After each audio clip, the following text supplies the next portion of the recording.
Hey guys, welcome back to Health and Fitness The Truth. I'm Christopher, and in this video we're gonna go over how to do the clean. Let's get it done.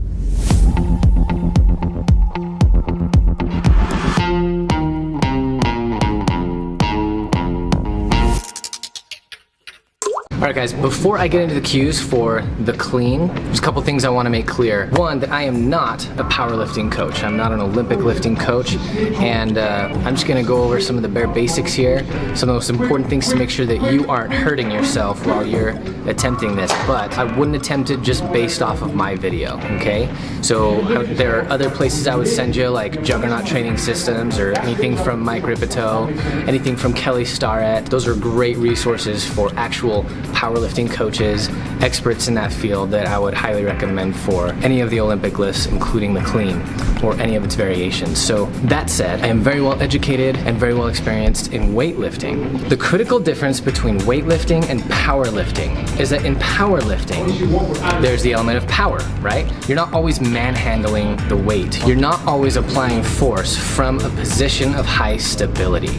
Okay, so with the example of the clean, you go from a position of high stability, right? Basically the bottom of a deadlift. What happens after that first pull in the clean is explosive, and the bar is no longer being manhandled under your direct force. There's a moment where it's floating in air and you are trying to position yourself back under it once your feet have actually left the floor. So in Olympic lifting or in powerlifting, you go from a position of very high stability to a position of very low stability because you are in the air and the bar that you are manipulating is floating. And then you try and land as best as possible, again in a position of high stability. But that is something that's very difficult to do, and it's not something that I coach a lot, and it's not something that I would attempt to do if I have no base in basic barbell functional strength training. I would not attempt a clean or any Olympic lift without a solid front squat, without a solid deadlift. If your front rack position needs help, then get that help and get that function down before you're worried about trying to land in a position of high stability in that front rack at the top of your clean. Okay, let's look at these cues and some of the variations for the clean.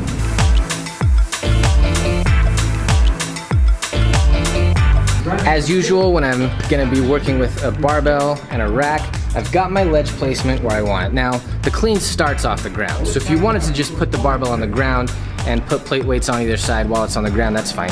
I just find it more convenient to put plate weights on when the barbell's not on the ground. I'm gonna just say that we'll start from the ground now because a clean starts from the ground. So if you had it on a ledge, you gotta start it on the ground. Hand placement on the bar, you're gonna want your hands, as you would for a deadlift, just wide of your body. So just wide of your body. And that's because there will be a point in the lift where the bar makes contact with your thighs, okay? So you just don't want your hands in the way. Foot placement, you want them just under your hips or just wide of your hips, okay?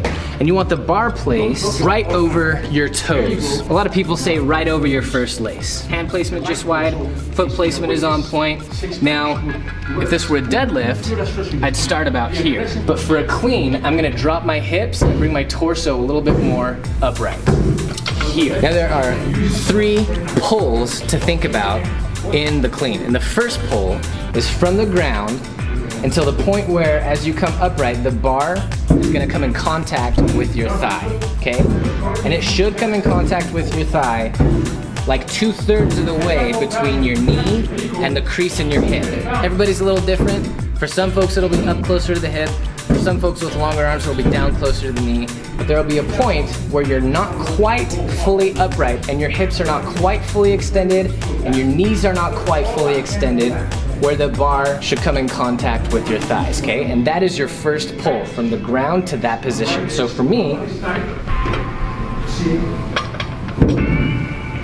here, right there. Pull number 2 is when you go from here, and you can't do this in slow motion, but pull number 2 is when you go from here, having come up from the ground, so you've already built a little bit of momentum, you're gonna go into what's called triple extension. Extension of the ankles, extension of the knees, and extension of the hips. In doing so, you're getting your thighs to make contact with the bar hard. So I've come here, and I'm coming into triple extension from the hips down.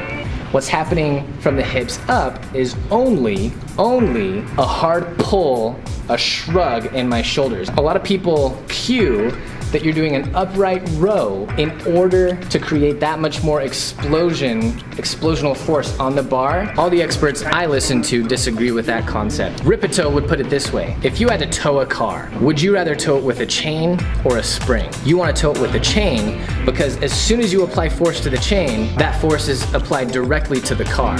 Whereas if I put a spring between me and the car, right? As soon as I apply any force to that spring, the spring deforms to accommodate that force, and the force might not ever make it to the car, right?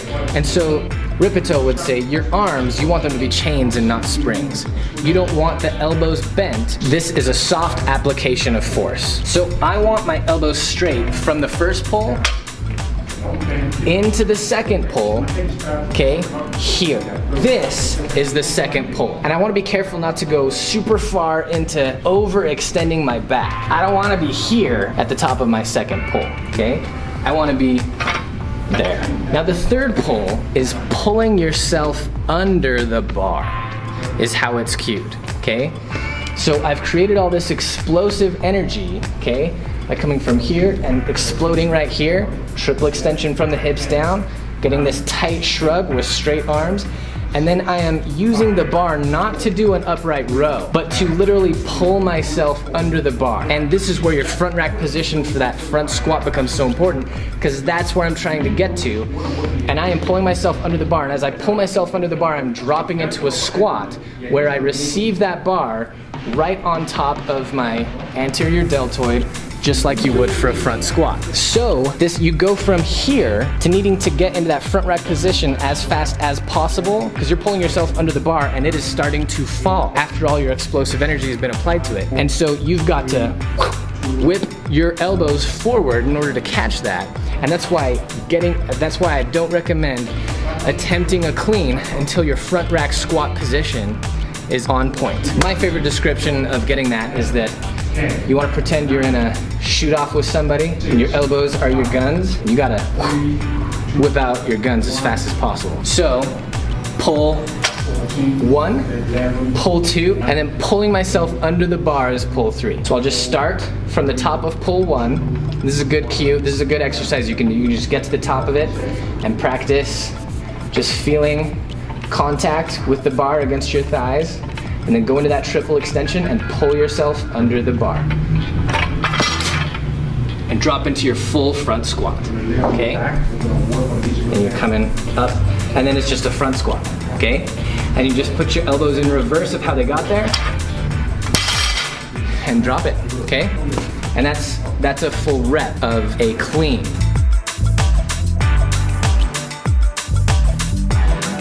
Alright guys, let's talk about prime movers for the clean. Now this is a very involved lift, a lot of things going on. So let's talk about prime movers in terms of the three different pulls that happen in the clean. So for the first pull, really all you're looking at is glutes and quads.